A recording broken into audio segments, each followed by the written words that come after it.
come ogni anno ci troviamo alla tradizionale conferenza stampa del gruppo del Partito Democratico sul bilancio di previsione.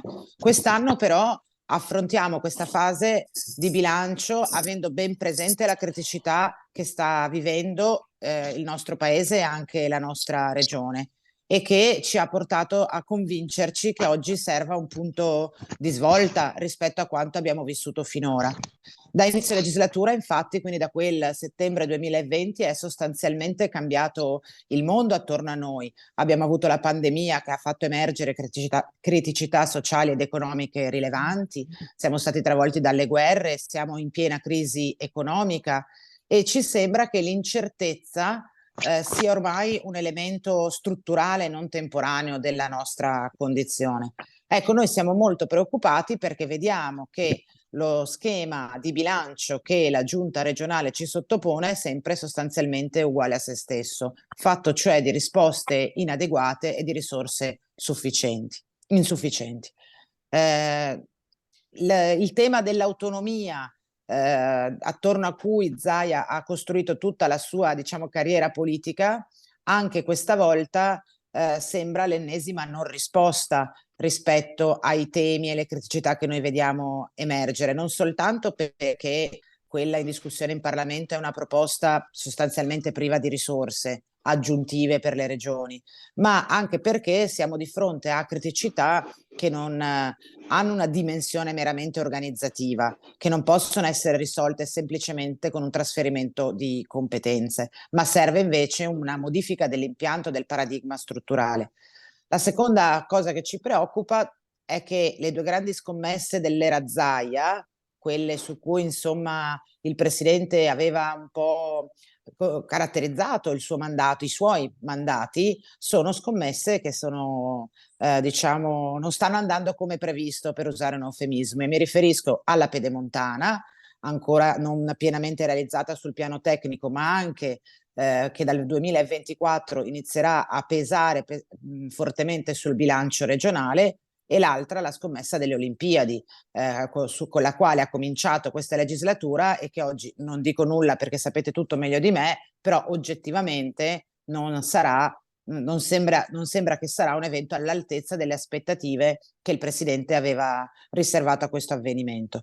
E dentro questo quadro, quindi di incertezza generale, di scommesse perdute e di schema di bilancio sempre uguale, noi vediamo anche una maggioranza bloccata su uno schema appunto che ha fallito negli obiettivi di cui parlavamo prima e incapace di aprire una fase nuova, coerente con la stagione inedita che stiamo attraversando. Maggioranza bloccata da veti interni agli stessi partiti che sostengono il presidente, trasversali ai partiti che abbiamo visto già in occasione del DEFR e che oggi rischiano di rendere ancora meno efficace la capacità che il Consiglio regionale può avere di cambiare la rotta del governo regionale.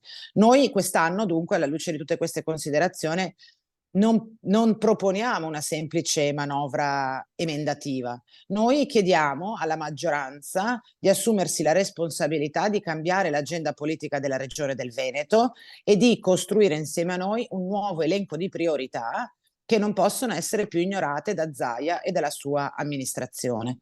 Quindi abbiamo predisposto una serie di emendamenti, parecchi, sulla base però dell'idea di cambiare il paradigma e di costruire una proposta politica che affronti le questioni emergenti e che le ponga al centro della discussione pubblica, sia dentro che fuori le istituzioni. Abbiamo, tra l'altro, siamo in una fase rilevante, delicata per quanto riguarda le risorse, perché ormai nel 2024 vanno a pieno regime sia le risorse della nuova programmazione comunitaria, che faranno arrivare al Veneto oltre 2 miliardi, e le risorse del PNRR. È chiaro che queste due nuove fonti di risorse o sono inserite dentro un quadro, una lettura, un progetto politico nuovo che sta dentro le questioni moderne che dobbiamo affrontare, oppure rischiano di essere anche queste occasioni perse. Quindi abbiamo individuato 5 priorità che io adesso vi cito solo per titoli e che poi lascerò ai colleghi esplodere, diciamo così, in un'argomentazione più articolata, anche perché ci siamo dati 5 minuti di intervento a testa e sono a 4 minuti e 50, quindi ho 10 secondi.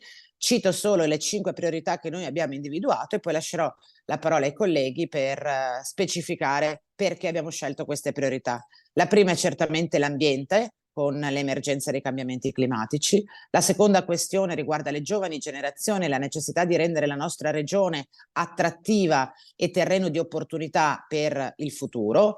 La terza grande questione, totalmente assente dal programma della Giunta, è il tema del sociale con le nuove emergenze che stanno crescendo.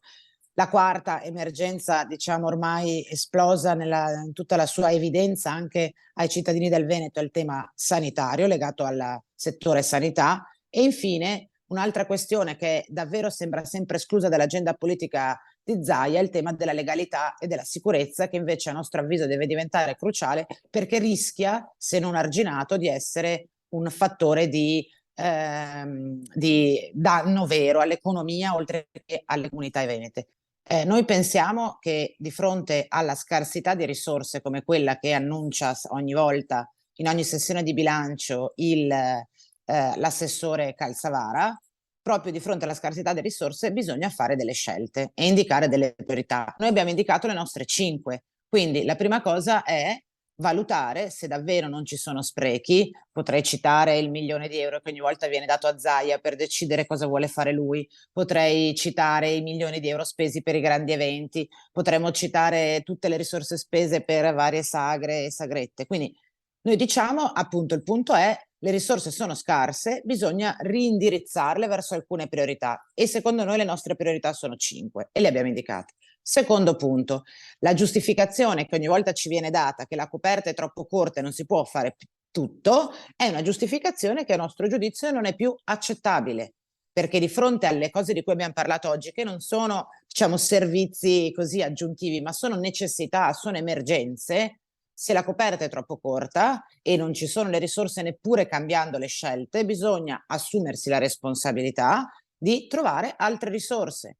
Guardate che già dall'Europa e dal PNRR arrivano miliardi in più del solito. Com'è possibile che con 5 miliardi in più rispetto al solito la programmazione regionale sia sempre la stessa? Dove vanno a finire queste risorse? Quindi noi contestiamo l'impianto del bilancio. Ovviamente noi come consiglieri di minoranza non abbiamo accesso a tutte le informazioni alla Giunta di cui la Giunta dispone per costruire il bilancio, ma siamo certi che risorse aggiuntive se ne possono trovare.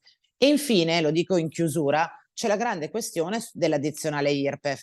La lascio in chiusura perché ovviamente non spetta alle minoranze chiedere alla maggioranza di mettere una tassa in più, però ci stiamo accorgendo che la contrarietà del presidente Zaia, che l'assessore Calzavara ci comunica quasi subendola, di non voler introdurre l'addizionale IRPEF neppure quest'anno e neppure fino alla fine della legislatura, è esclusivamente una posizione ideologica che il presidente Zaia sbandiera per salvare la propria faccia e che conferma che si disinteressa delle emergenze e dei bisogni di cui noi abbiamo parlato. Siccome Zaia è più interessato alla sua immagine pubblica che a risolvere i problemi dei veneti, finisce nel dire mai addizionale IRPEF.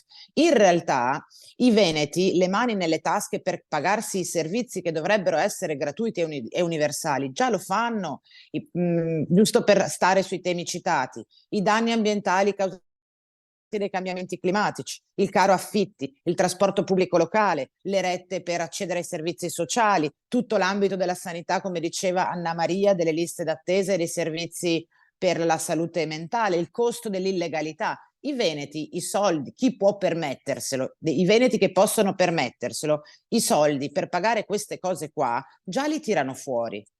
Introdurre l'addizionale IRPEF cosa significherebbe?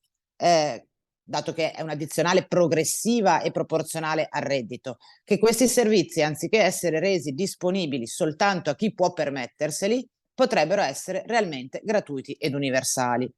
Abbiamo fatto, ovviamente come ogni anno facciamo, le proiezioni di cosa significherebbe in termini economici per le famiglie venete introdurre l'addizionale IRPEF.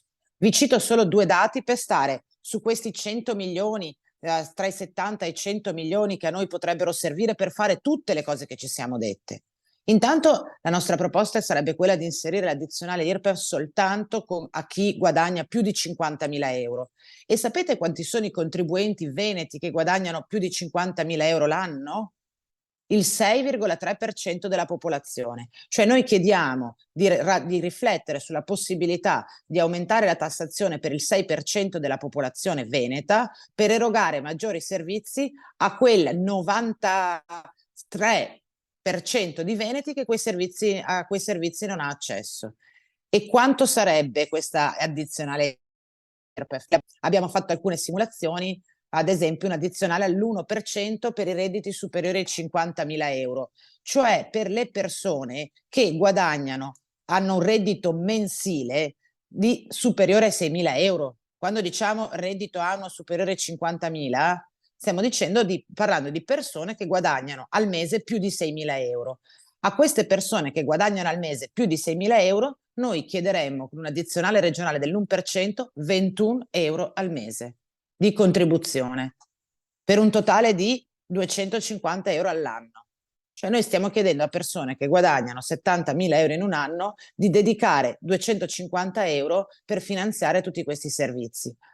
È una proposta su cui almeno si può aprire una discussione? Secondo noi sì. E se non si apre neppure la discussione perché Zaia, che non è il presidente della regione, si comporta come Doge, ha deciso che non vuole neanche aprirla questa discussione, a nostro giudizio questa è una, tra virgolette, una responsabilità che lui si vuole assumere nei confronti di di quel 93% di veneti che questi servizi di cui noi vi abbiamo parlato oggi non se lo può permettere.